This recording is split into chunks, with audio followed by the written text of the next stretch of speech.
मजबूत रोजगार आंकड़ों के चलते अमेरिकी बाजार रिकॉर्ड ऊंचाई पर बंद। डाउ और एसएनपी करीब आधे % तक चढ़े। $1 ट्रिलियन का इंफ्रा बिल पास।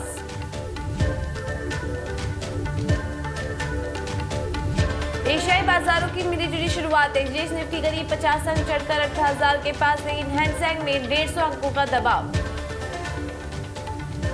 बाजार के लिए संवत 2078 की शुभ शुरुआत। मुहूर्त ट्रेडिंग पर निफ्टी करीब 90 अंक चढ़कर 17,900 के पार बंद। सेंसेक्स में करीब 300 अंकों का उछाल। सप्लाई में चिंता से कच्चे तेल में तेजी। ब्रेंट क्रूड लगातार तीसरे दिन चढ़कर $83 के पास। ब्रिटानिया और औरोबिंदो फार्मा के नतीजे आज। ब्रिटानिया की आय 6% बढ़ने का अनुमान, वहीं औरोबिंदो की बिक्री और मार्जिन में गिरावट की आशंका।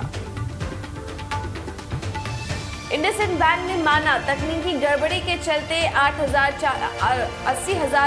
4,000 लोगों को बिना सहमति के दिए गए लोन, लेकिन विसल ब्लोअर के आरोपों को बताया गलत। कहा नियमों के तहत लोन को किया रिस्ट्रक्चर।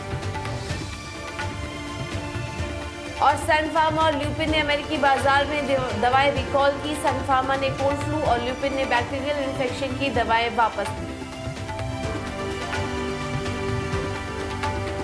आज से खुलेगा देश का सबसे बड़ा पेटीएम का आईपीओ। इशू से 18,300 करोड़ रुपए जुटाने की योजना। 10% हिस्सा रिटेल निवेशकों के लिए रिजर्व। और दिवाली पर बिक्री का 10 साल का रिकॉर्ड टूटा। रिटेलर्स ने की 1.25 लाख करोड़ रुपए की बिक्री। सुबह 10 बजे कैट के महासचिव प्रवीण खंडेलवाल से करेंगे चर्चा।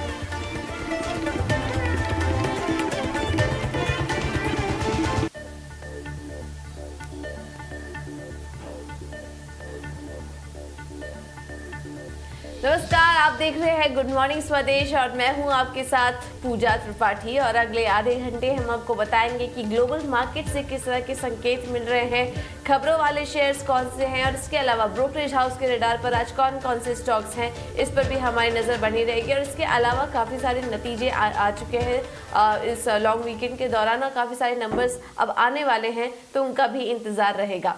लेकिन सबसे पहले इस वक्त किस तरह के संकेत मिल रहे हैं एसजीएक्स निफ्टी से, एक बार ये देख लेते हैं। जो शुरुआत हुई थी वो तो हमने देखा था काफ़ी मजबूती हुई थी, लेकिन अब जो लेटेस्ट क्यूज मिल रहे हैं, एसजीएक्स निफ्टी तो करीब 40 अंक की बढ़त के साथ कारोबार कर रहा है, लेकिन बाकी सभी मार्केट जो है वो कमज़ोर हैं। तो मिली जुली शुरुआत कह सकते हैं यहाँ पर एशियन बाज़ारों की तरफ से इस वक्त देखने को मिल रही है। और आज के लिए संकेत क्या होंगे ये भी काफ़ी इंपॉर्टेंट होगा जानना, क्योंकि हमने देखा था कि 2 दिन की गिरावट थी, लेकिन उसके बाद भारतीय बाज़ारों ने मुहूर्त ट्रेडिंग पर काफ़ी अच्छा यहाँ पर रिबाउंड देखने को मिला। और सेंसेक्स ने 60,000 के ऊपर की क्लोजिंग दी और निफ्टी ने भी अच्छी क्लोजिंग दी है। तो क्या ये मजबूती आज भी बरकरार रहेगी मुहूर्त ट्रेडिंग वाली, या फिर संकेतों पर आज कुछ रिएक्शन देखने को मिल सकता है, इस पर हमारा फोकस रहेगा। अब बात कर लेते हैं ग्लोबल मार्केट से किस तरह के संकेत मिल रहे हैं, ये बताने के लिए प्रियंका मेरे साथ जुड़ चुकी हैं। Priyanka, good morning. बताइए इस वक्त जो ग्लोबल क्यूज मिल रहे हैं वो किस तरह के हैं?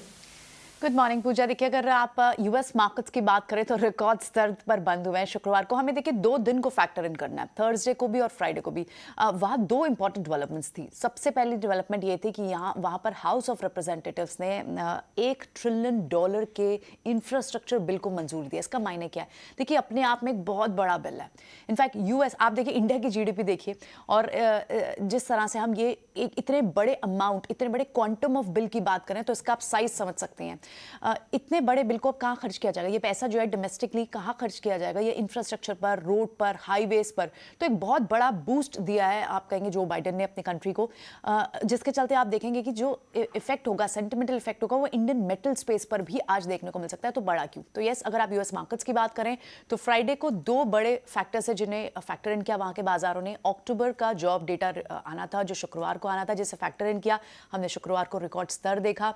डाउ में भी आप 200 अंकों की की तेजी देखेंगे और नैस्डैक और S&P में लगभग 0.5% की तेजी देखेंगे। ऑलरेडी अच्छे खासे रिकॉर्ड लेवल पर वो पिछले कई दिनों से वहां के बाजार चल रहे हैं। फिर लेट फ्राइडे ये एक और इंपॉर्टेंट डेवलपमेंट आती है, तो आज देखना होगा कि यूएस मार्केट्स आज भी तेजी ही एंटिसिपेशन करनी चाहिए और इंडियन सेंटिमेंटली भी आपको बहुत स्ट्रॉन्ग सेटअप दिखाई दे रहा है अगर आप यूएस मार्केट्स के इस क्यू से बात करें तो। बाकी अदरवाइज दूसरे अगर आप डोमेस्टिक दूसरे एसेट क्लास की बात करें, ब्रेंट क्रूड की बात करें, तो वहां पर देखिए लगातार तीसरा दिन है जब थोड़ा सा क्रूड प्राइसेस सॉफ्ट हुए थे, लेकिन अभी भी $83 के पार ही चल रहा है और वहां पर ओपेक की बैठक हुई, डिमांड देखिए अभी भी ऑयल की प्री कोविड लेवल्स पर पहुंच गए, तो वो एक कंसर्न अभी भी इंटैक्ट है। दूसरे कंसर्न जहां आपको नजर रखनी होगी, गोल्ड देखिए अब 2 महीने के उच्चतम स्तर पर पहुंच गया है, क्योंकि वहां पे इंटरेस्ट रेट्स जिस तरह से इंटरेस्ट रेट्स का सिनेरियो चल रहा है, अभी भी फिर से गोल्ड एक सेफ हेवन माना जा रहा है और जिसके चलते वहां उसकी डिमांड पिकअप हुई है।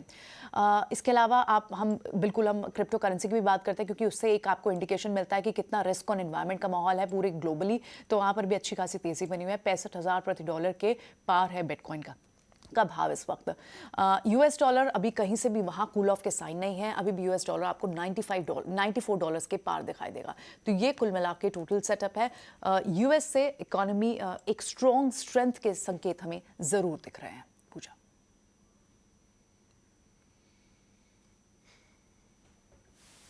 ओके तो ये कुछ संकेत मिल रहे हैं। अगर ओवरऑल बात करें तो कुछ मिले जुले से संकेत हैं। मजबूत रोजगार के चलते हमने देखा यूएस बाजारों में तो अच्छी तेजी थी, लेकिन जिस तरह से ब्रेंट क्रूड में एक बढ़त देखने को मिल रही है और $83 के पार जो निकल चुका है तीसरे दिन, वो थोड़ा कंसर्निंग फैक्टर हो सकता है जिस तरह के संकेत इस वक्त दिख रहे हैं। बहुत बहुत शुक्रिया प्रियंका ये सारी डिटेल्स देने के लिए। और इस वक्त अगर एशियाई बाजारों को भी देखेंगे तो बेहद कमजोरी इस वक्त देखने को मिल रही है। हैंगसेंग देखिए करीब 150 अंक नीचे है, निकाई में गिरावट है करीब 60 अंकों की, और शंघाई के बाजार भी लाल निशान में ही खुलते हुए दिखाई दे रहे हैं। एक बार FIs और DIs के आंकड़े भी देख लेते हैं, वहां से किस तरह के आंकड़े निकल कर आए हैं और उसके बाद हम समझेंगे कि आज भारतीय बाजारों के लिए क्या करना चाहिए। 4 नवंबर का आंकड़ा हम देखेंगे गुरुवार को। अगर कैश मार्केट की बात करें तो 328 करोड़ की बिकवाली देखी गई है। DIs ने कैश मार्केट में 38 करोड़ की खरीदारी की है और FIs ने इंडेक्स ऑक्शन में 17,056 करोड़ की बिकवाली FIs करके गए हैं। तो इन तमाम आंकड़ों को आज के लिए कैसे समझना चाहिए ये भी काफ़ी इंपॉर्टेंट होगा। वैसे तो ज़्यादा बड़े आंकड़े नहीं हैं, लेकिन ओवरऑल जो पिछले काफ़ी समय से हम FIs और DIs का ट्रेंड देख रहे हैं उनको भी यहाँ पर समझना काफ़ी ज़रूरी होगा। तो इन तमाम संकेतों को आज के लिए कैसे समझना चाहिए इस पर भी बात कर लेते हैं। और हमारे साथ इस वक्त बाजार पर रणनीति देने के लिए रेलिगेयर ब्रोकिंग के अजीत मिश्रा जुड़ चुके हैं। अजीत, गुड मॉर्निंग, बहुत बहुत शुक्रिया समय देने के लिए। एक लॉन्ग वीकेंड के बाद हम मिल रहे हैं। हालांकि मोनो ट्रेडिंग पर के वक्त बाजार में हमने एक रिबाउंड जरूर देखा था, लेकिन आज के लिए क्या रणनीति अपना के चले, क्योंकि इस बीच काफी सारे डेवलपमेंट्स भी हो गए हैं और जिस तरह के जो संकेत मिल रहे हैं उन्हें कैसे पढ़ना चाहिए आज के लिए? गुड मॉर्निंग पूजा। तो यस देखिए, पिछला हफ्ता छोटा था, केवल थर्सडे के दिन 1 घंटे की ट्रेडिंग के बाद एक फ्राइडे का दिन ऑफ, और उसमें ग्लोबल मार्केट्स में काफी हद तक पॉजिटिविटी दिखी है, तो उसका रब ऑफ जरूर डेफिनेटली देखने को मिलेगा। और आज की मार्केट अगर आप लास्ट डे से कंपेयर करें, SGX जो अभी ट्रेड कर रहा है, इंडिकेशन यही है कि 50-60 पॉइंट की तेजी आपको इनिशियल टिक में देखने को मिलेगी। बट पूजा देखिए, इम्पोर्टेंट ये है जिस तरीके से लास्ट वीक का ट्रेंड अगर आप देखेंगे तो फर्स्ट डे एक पॉजिटिव स्टार्ट, उसके बाद कंसोलिडेशन, लास्ट डे पे एक थोड़ा सा पॉजिटिविटी, तो उसकी वजह से करीब 1.5% की तेजी के साथ इंडेक्स बंद हुआ था। हमें चाहिए कि 18,100 के ऊपर अगर बाजार चलेगा तब जाके एक आपको एक अच्छी रीबाउंड देखने को मिलेगा, अदरवाइज कंसोलिडेशन का बायस कंटिन्यू रहेगा। तो अपसाइड आप मान के चलिए कि 18,050, 18,100 ये एरिया रेजिस्टेंस का बना रहेगा नियर फ्यूचर में। Positivity sector specific, theme specific definitely है, तो वहां पे आपको फोकस करना चाहिए। इंडेक्स की अगर बात करें स्पेसिफिकली निफ्टी में, क्योंकि बायस पॉजिटिव साइड पे है, ओपनिंग के बाद थोड़ा सा इंट्राडे में अगर आपको डिप मिलता है 17,950 के राउंड पे, तो मेरे हिसाब से एक बाइंग अपॉर्चुनिटी होगी 17,850 के स्टॉप लॉस के साथ 18,100 तक के टारगेट्स के लिए। बैंकिंग अभी भी स्टेबल बना हुआ है। बैंकिंग में देखिए, अगर आप 39,500 के लेवल्स को होल्ड कर पाते हैं तो डेफिनेटली वो एक बाइंग अपॉर्चुनिटी होगी। वहां पे ज्यादा बड़ा स्टॉप लॉस नहीं रखना है, 39,200 का स्टॉप लॉस रखना है और 40,100 तक के टारगेट्स आपको देखने को मिल सकते हैं।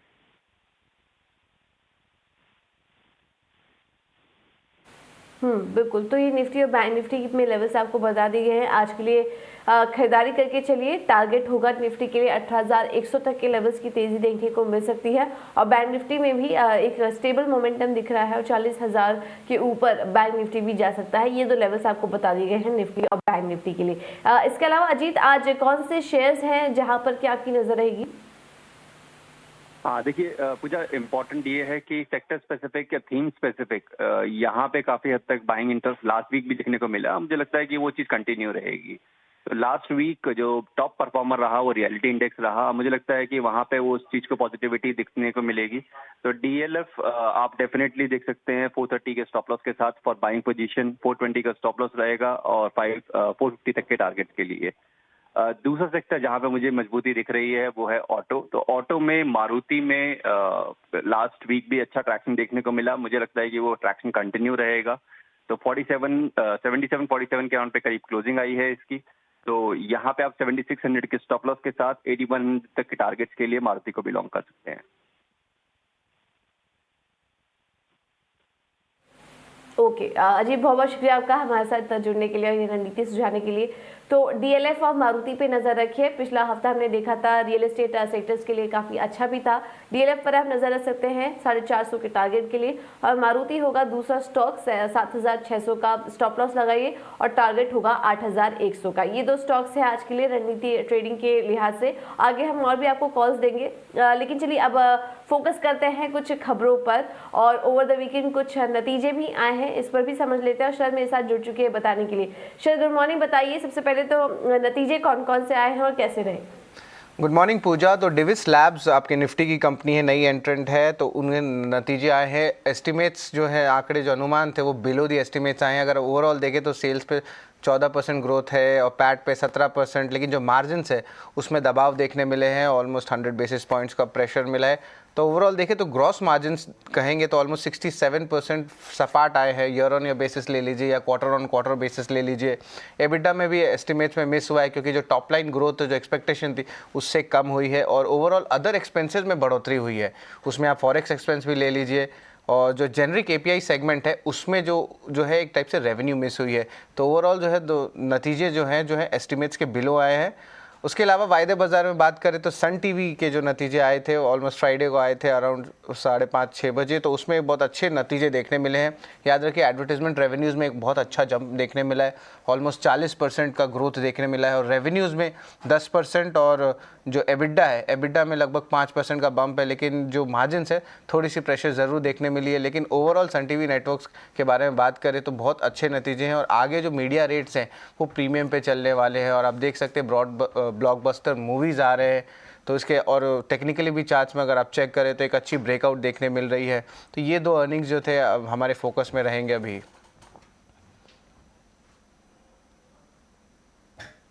ओके तो डीवीज लैब अनुमान से कमजोर नतीजे और कुछ मिले जुले से नंबर्स यहाँ पर देखने को मिले हैं। लेकिन सन टीवी की बात करें तो काफ़ी अच्छे नंबर्स यहाँ पर दिखाई दे रहे, तो स्टॉक में आज कुछ एक्शन देखने को मिल सकता है। इसके अलावा शायद आज खबरों वाले शेयर्स कौन कौन से होंगे, क्योंकि इस बीच ढेर सारी खबरें भी आई हैं, तो वहाँ कहाँ फोकस है आज?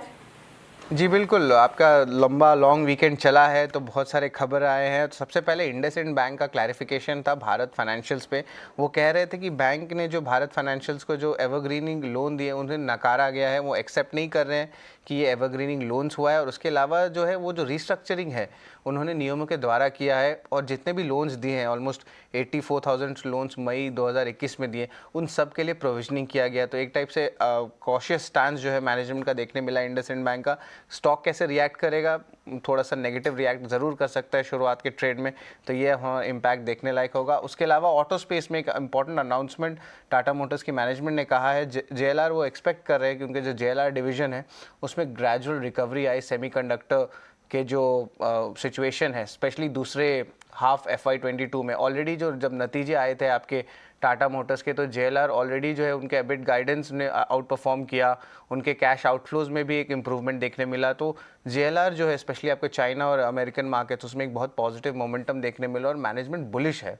तो उसके कारण ऑटो स्टॉक्स में भी एक टाइप से एक पॉजिटिव मोमेंटम आ रहा है। और उसके अलावा मेटल स्टॉक्स भी रहेंगे फोकस में। ये एक इंफ्रा रिलेटेड न्यूज़ है जहाँ पे जो US की हाउस है उन्होंने ऑलमोस्ट $1 ट्रिलियन का इंफ्रा बिल जो है पास करने का जो है प्रस्ताव प्रेसिडेंट बाइडेन को भेजा है, तो ये एक इम्पॉर्टेंट चीज़ हो सकती है। उसके अलावा बहुत सारे फॉर्जिंग कंपनीज होते हैं, ऑटो एंसिलरी कंपनीज होते हैं जो आपके यूएस के इंफ्रा के जो ग्रोथ के लिए जो है हेल्प करते हैं, स्पेशली इंडियन कंपनीज, तो वो भी रहेंगे फोकस में। उसके अलावा सन फार्मा रहेगा फोकस में। 2 यूएस बेस्ड उनके यूनिट्स हैं, उन्होंने सेटलमेंट कर ली है अपनी जेनरिक फार्मा प्राइसिंग की पैक्ट के एक एंटी ट्रस्ट लिटिगेशन के लिए।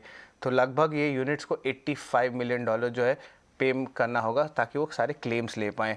उसके अलावा गेल की एक इंपॉर्टेंट न्यूज़ है, एनसीएलटी ने अप्रूव कर दी है गेल के 26% स्टेक जो एक्वायर करने का आईएलएफएस का ओटीपी से। मारुति सुजुकी ने भी कहा है कि कंपनी जो है बहुत कड़ी निगरानी रख रही है जो कमोडिटीज़ के प्राइसेस के। ऑलरेडी इस साल 2 प्राइस हाइक्स मारुति सुजुकी ले चुकी है और वो एक्सपेक्ट करे कि और प्राइस हाइक्स जो है लिया जा सकता है, क्योंकि पूरी तरह से जो है जो कॉस्ट इंक्रीज हुई है वो जो है कस्टमर्स को पास ऑन नहीं हुई है।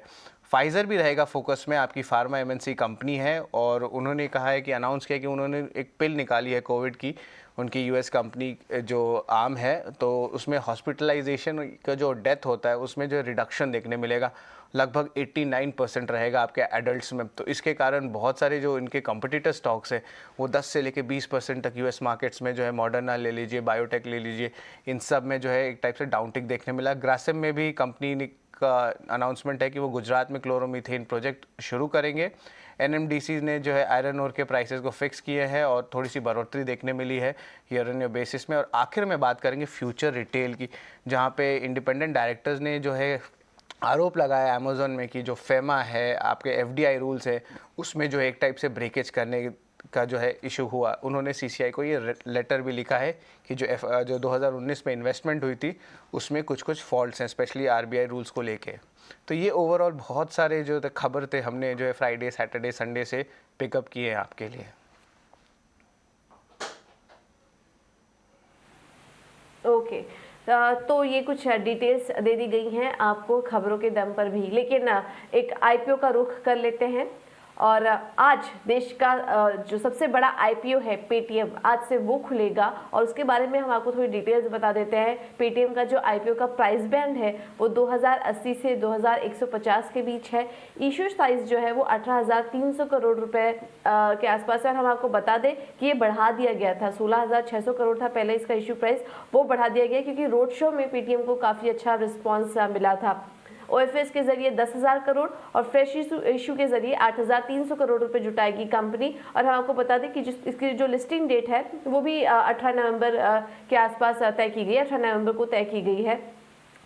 ये काफ़ी बड़ा आईपीओ बताया जा रहा है क्योंकि इसके बाद जो कंपनी का वैल्यूएशन है वो $20,000 के आसपास, 20 बिलियन डॉलर के आसपास पहुंच जाएगा। तो इस लिहाज से काफ़ी बड़ा आईपीओ बताया जा रहा है और इसके जरिए काफ़ी सारे जो शेयर होल्डर्स हैं वो भी एग्जिट कर सकते हैं। और विजय शेखर शर्मा जो फाउंडर है कंपनी के, माना जा रहा है कि करीब 402 करोड़ की शेयर बिकवाली यहाँ पर कर सकते हैं। इस आईपीओ के जरिए कंपनी जो रकम जुटाएगी वो कॉर्पोरेट पर्पस के लिए करेगी, जैसे कि कंपनी का जो एग्जिस्टिंग जो कस्टमर्स हैं उनको रिटेन करने में उसको मदद मिलेगी। और इसके अलावा जो नए कस्टमर हैं वहाँ पर भी नए एक्विजिशन करने में मदद मिलेगी। और कंपनी जो अपना लेंडिंग जो कारोबार है उसको बढ़ाने में भी कंपनी को काफ़ी ज़्यादा मदद मिलेगी। फाइनेंशियल सर्विसेज कंपनी के कारोबार में कंपनी काफ़ी ज़्यादा फोकस करने की बात की जा रही है, तो उसको भी स्ट्रॉन्ग करने में कंपनी को यहाँ मदद मिल सकती है।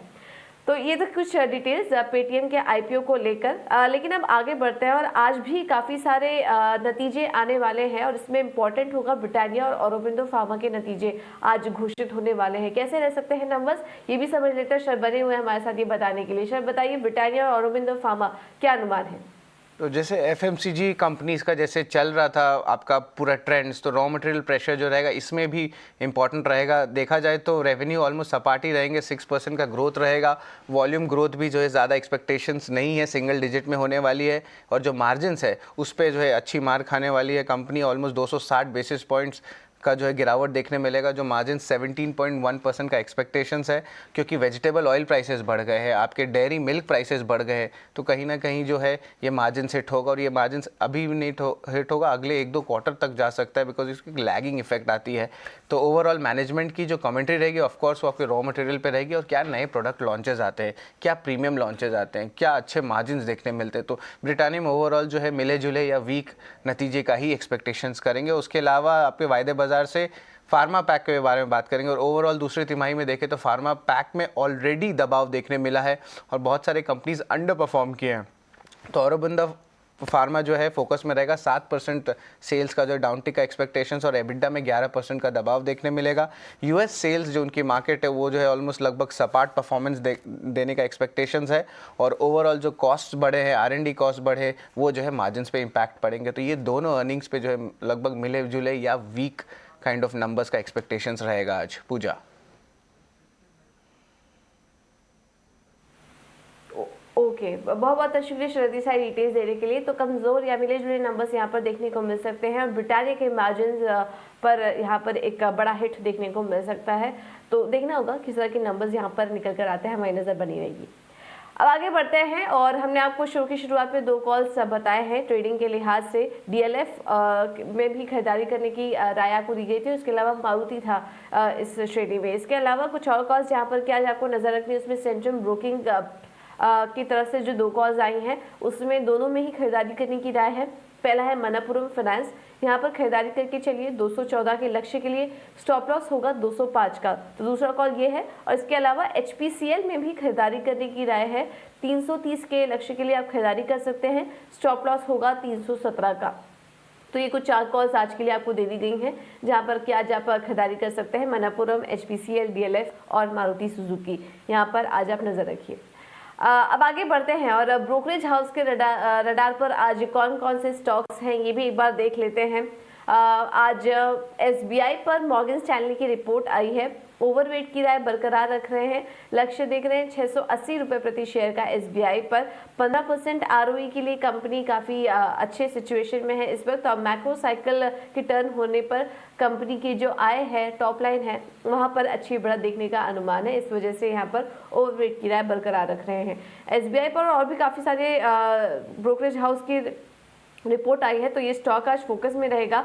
CLSA की जो रिपोर्ट आई है खरीदारी की राय बरकरार रख रहे हैं और लक्ष्य को बढ़ा दिया है, बढ़ाकर 750 रुपये प्रति शेयर कर दिया है, यानी कि 700 के ऊपर भी ये स्टॉक जा सकता है। इसके अलावा क्रेडिट स्विस की भी रिपोर्ट आई है। SBI पर आउट परफॉर्म की राय बरकरार रख रहे हैं, 620 का लक्ष्य देख रहे हैं। एसेट क्वालिटी के ट्रेंड में और भी मजबूती यहाँ पर देखने को मिल सकती है। तो हर फैक्टर SBI को यहाँ पर सपोर्ट कर रहा है और करीब 3 ब्रोकरेज हाउस हैं जिन्होंने यहाँ पर अपनी रेटिंग दी है। तो स्टॉक पर आज आप नजर रखिए। अब बात करते हैं डिवीज लैब की। नतीजे आए हैं कंपनी के। गोल्डमैन सैक्स की रिपोर्ट आई है, खरीदारी की राय बरकरार रखी है, लक्ष्य 5840 रुपये प्रति शेयर का देख रहे हैं। कोविड के ओरल एंट्री वायरल का असर फोकस पर था और इस वजह से यहाँ पर डिवीज पर यहाँ पर खरीदारी की राय बरकरार रख रहे हैं। अब बात करते हैं इंडसइंड बैंक से जुड़ी एक काफ़ी एक डेवलपमेंट हुआ इंडसइंड बैंक के साथ और कंपनी का बयान भी कुछ निकल कर आ रहे हैं। इस पर कोटक की रिपोर्ट आई है, ऐड करने की राय दे रहे हैं, यानी कि पोर्टफोलियो में एडिशन की राय दे रहे हैं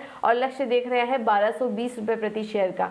इसके बाद आयशर की भी रिपोर्ट आई है, यहाँ पर भी नतीजे आए थे कंपनी के। JP मॉर्गन की रिपोर्ट है, अंडर परफॉर्म से न्यूट्रल की रेटिंग दे दी है, रेटिंग बढ़ा दी है और लक्ष्य देख रहे हैं 2450 रुपये प्रति शेयर का।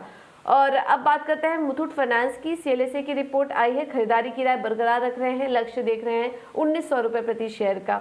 भारती एयरटेल पर भी मैक्वारी की रिपोर्ट आई है और परफॉर्म की राय बरकरार है, लक्ष्य 860 रुपये प्रति शेयर का देख रहे हैं। भारत और अफ्रीका में काफ़ी अच्छी आपको यहाँ पर ग्रोथ देखने को मिल रही है, इस वजह से भारती एयरटेल मैक्वारी के रडार पर। और आखिर में बात करते हैं HPCL की। UBS की रिपोर्ट आई है कंपनी पर, खरीदारी की राय बरकरार है, लक्ष्य देख रहे हैं 450 रुपये प्रति शेयर का। मार्केटिंग सेगमेंट आउट परफॉर्म करेगा रिफाइनिंग को, ये कुछ इस तरह से बयान निकल कर आ रहे हैं। तो ढेर सारी रिपोर्ट है, फोकस में था SBI और कुछ नतीजों से जुड़े शेयर भी थे जहां पर कि आज आपको नजर रखनी है। तो ढेर सारी रिपोर्ट्स है, यहाँ पर हमारा जो व्यू नजर है वो बनी रहेगी, फोकस बना रहेगा। अब आगे बढ़ते हैं और कमोडिटी मार्केट में किस तरह का एक्शन देखने को मिल सकता है ये भी समझ लेते हैं। और इस पर मेरे साथ क्वर्जी ग्रुप के रवि दियोरा जुड़ चुके हैं। Ravi, good morning. बताइए आज कमोडिटी मार्केट में किस तरह का एक्शन देखने को मिल सकता है और क्या रणनीति अपनानी चाहिए? Good morning. डेफिनेटली आज थोड़ा सेंटिमेंट जो global financial market as well as अगर न्यूज स्पेसिफिक देखे तो पॉजिटिव है, तो उसको फॉलो करते हुए आज ज्यादातर ऐसा लग रहा है कि base metals and energy segment में पर्टिकुलर क्रूड में तेजी दिखनी चाहिए। और रीजन क्रूड में है कि क्रूड में जो सऊदी अरब को उसने अर्ली मॉर्निंग जो क्रूड के प्राइजेस है जो वो एशियन रिफाइनर्स को बेच रहा है उसके प्राइस बढ़ा दिए, तो इस हिसाब से लग रहा है कि क्रूड आज फोकस में रहना चाहिए पॉजिटिव साइड। 6170 के टारगेट के लिए नवंबर कॉन्ट्रैक्ट में बाई करें, 5990 का एक स्टॉप लॉस पे लगा ले। सेकंड जो मेरा रिकमेंडेशन है वो निकल पे है, जिससे आपसे यूएस में इंफ्रा पैकेज पास हुआ है एंड डॉलर इंडेक्स थोड़ा वीक है, तो मुझे लग रहा है कि बेस मेटल को इसका एक सपोर्ट मिलना चाहिए। निकल नवंबर कॉन्ट्रैक्ट में बाय करें, 1538 मेरा टारगेट रहेगा इंट्राडे का, और 1470 का एक स्टॉप लॉस पे लगा लेना है। तो आज दो पिक रहेगी कमोडिटीज फ्रंट से, दोनों बाई की है।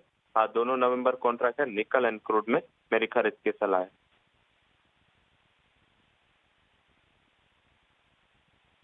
बहुत बहुत शुक्रिया रवि, ये सारी डिटेल्स देने के लिए। तो दोनों ही नवंबर कॉन्ट्रैक्ट के रणनीति आपको सुझाई दी है। निकल यहाँ पर भी खरीदारी करिए 1538 के लक्ष्य के लिए, और क्रूड में भी यहाँ पर खरीदारी करने की राय आपको दी जा रही है 6170 के लिए नवंबर कॉन्ट्रैक्ट है, ये ध्यान रखिए यहाँ पर। और स्टॉप लॉस भी आपको सुझा दिए गए हैं। चलिए फिलहाल गुड मॉर्निंग स्वदेश में मेरे साथ इतना ही, लेकिन खबरों का सिलसिला जारी रहेगा। आप बने रहिए हमारे साथ। अगला शो होगा खरा सौदा। नमस्कार।